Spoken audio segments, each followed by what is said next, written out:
नमस्कार दोस्तों, मैं अंकुर उपाध्याय स्वागत करता हूं आप सभी का एक बार फिर से अपनी नई वीडियो में। दोस्तों, जब मैं इस तरीके की वीडियो सोचता हूं बनाने के लिए तो मैं ये सोचता हूं कि डिस्कस क्या करूं आप सभी के साथ, क्योंकि बर्बाद तो कर दिया इन स्टॉक्स ने, लेकिन केवल इन्होंने नहीं किया, पूरे बाजार ने किया है। मैं कभी आपके साथ कहता हूं कि ओला इलेक्ट्रिक एट लाइफ लो, कभी आपके साथ मैं किसी और स्टॉक को डिस्कस करता हूं, कभी किसी को, लेकिन फैक्ट एक्चुअली में ये है कि सब गिरा है और बहुत बुरी तरीके से गिरा है। इसीलिए हम लोग देखते हैं डे टू डे बेसिस पे इन्वेस्टर्स बस एक ही चीज कहते हैं कमेंट में, भाई पोर्टफोलियो 30% एट लॉस में है, पोर्टफोलियो 50% नेट लॉस में है।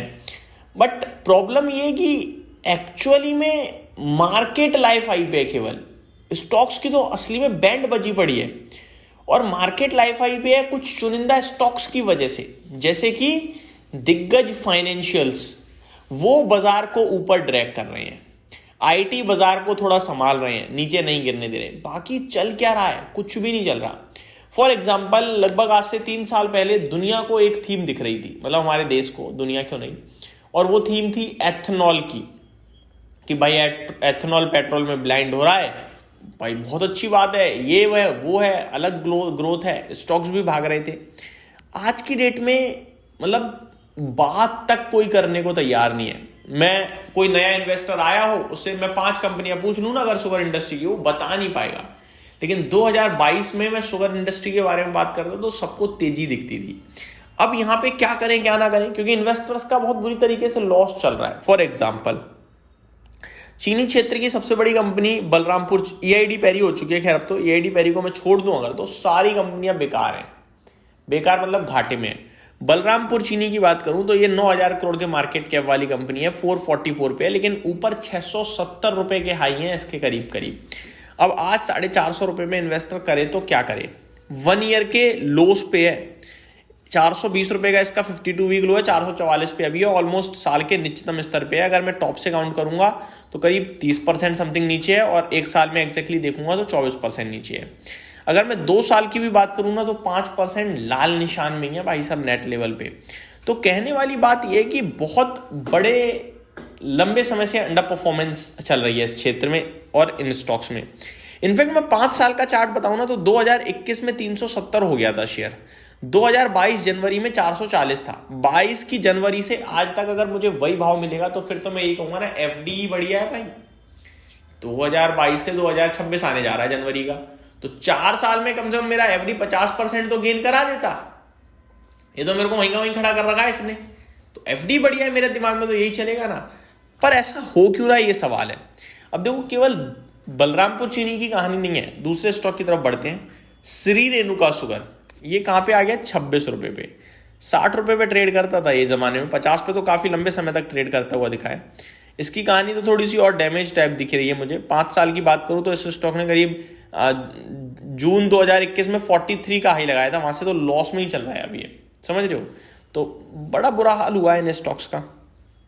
अगले स्टॉक की बात करूं अगर मैं आप सभी के साथ, तो आंध्रा शुगर, ये भी आप देख सकते हो शुगर कंपनी है और इसका भी हाल बुरा ही है। ऊपर में इसने 100-125 रुपए के 52 वीक हाई लगाए हुए हैं, 75 रुपए पे भी ट्रेड कर रहा है। और वैसे अगर मैं देखूं तो 2022 में इसने पीक समय पे करीब 170 रुपए तक का हाई लगाया था, अभी 75 रुपए पे ट्रेड कर रहा है। आगे मैं आप सभी के साथ बात करूं तो द्वारिकेश शुगर, ये काफ़ी इन्वेस्टर्स की पोर्टफोलियो का हिस्सा है, 150 रुपए का हाई है, 38 रुपए पे ट्रेड कर रहा है। तो किस लेवल का पैसा टूटा है वो बताना चाह रहा हूं मैं आपको। इन्वेस्टर्स का क्या दुख दर्द है वो हमें समझ में आएगा इससे। आगे मैं आप सभी के साथ बात करूं उगर शुगर,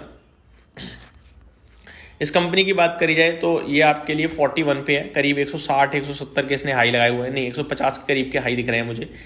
और इनमें से 2-3 स्टॉक्स तो मैंने भी डिस्कस करे थे, जैसे कि उगर शुगर यही वाला था, प्लस मैंने उत्तम शुगर भी करा था। उगर शुगर तो मैंने खुद भी खरीदा था 28 रुपए पे, करीब 60 रुपए में मैंने प्रॉफिट बुक करा था, लेकिन और ऊपर गया था 90-100 रुपए तक। ये दिख तो रहा है यहाँ पे 150 रुपए तक गया था, बट मैंने 90 पे बुक 70 रुपए की समथिंग बुक कर दिया था। और मैंने अपने व्यूअर्स को भी कहा था कि अब बहुत ज़्यादा भाग चुका है, सावधानी बरतनी चाहिए। आगे मैं आप सब देखो, इन स्टॉक्स में जब मैंने निवेश किया है, आप सभी के साथ व्यू डिस्कस किया था, तो मैंने किया था टेक्निकल टर्म्स पे कि भाई अच्छा चल रहा है माहौल, मूड, खरीदो। देखो, ये ऐसी इंडस्ट्री नहीं है कि आप लेके भूल सकते हो, क्योंकि इसको चीनी बेचने से फायदा नहीं होता। वो एथनॉल की कहानी थी, अब एथनॉल की कितनी लंबी चलेगी हमें थोड़ी पता थी, क्योंकि इवेंचुअली तो हम ईवी पे शिफ्ट होना चाहते हैं, हम कोई पेट्रोल चाहते ही नहीं ना, तो फिर वो इतनी लंबी कहानी नहीं थी। दूसरी बात, चीनी एक्सपोर्ट को लेकर गवर्नमेंट बहुत ज्यादा रोक टोक करती रहती, तो वो दिक्कत थी। उत्तम शुगर की बात करें तो इसने कुछ भी नहीं करा, इसने नुकसान ही दिया है, प्रॉब्लम ही दिया है। करीब 220-30 रुपए पे आगे खड़ा हो गया, 300 रुपए पे ट्रेड करता था ये स्टॉक, तो इसने थोड़ा झटका दिया है। अब इसकी बात करूँ तो मैंने शेयर किया था तो 12 के पीई पे था, आज 7 साढ़े 7 के पीई पे, तो वैल्यूएशन में और सस्ता हो गया है। अब करें तो करें क्या, चल ही नहीं रहा है। बाकी कंपनी तो अभी भी फंडामेंटल बहुत अच्छी है, स्ट्रांग है। कहने वाली बात यह, पूरा शुगर पैक बहुत ही खराब कर रहा है। अब ऐसे में आपको क्या करना चाहिए, ये सवाल है। तो मेरे हिसाब से अगर किसी के पास शुगर स्टॉक है तो वो ये सोच ले कि अब आपके लिए कुछ है नहीं बाजार में अभी, जब इनका समय आएगा तो ये एक साथ भाग जाएंगे, और जब तक नहीं आ रहा इनको पूछने वाला करने वाला कोई भी नहीं है भाई साहब, ये लुप्त है इस समय। बस आपको इतना पता होना चाहिए। तो ये मेरी तरफ से डिटेल्स से, उम्मीद करता हूँ वीडियो पसंद आई होगी। Thank you so much for watching this video. Have a great day guys.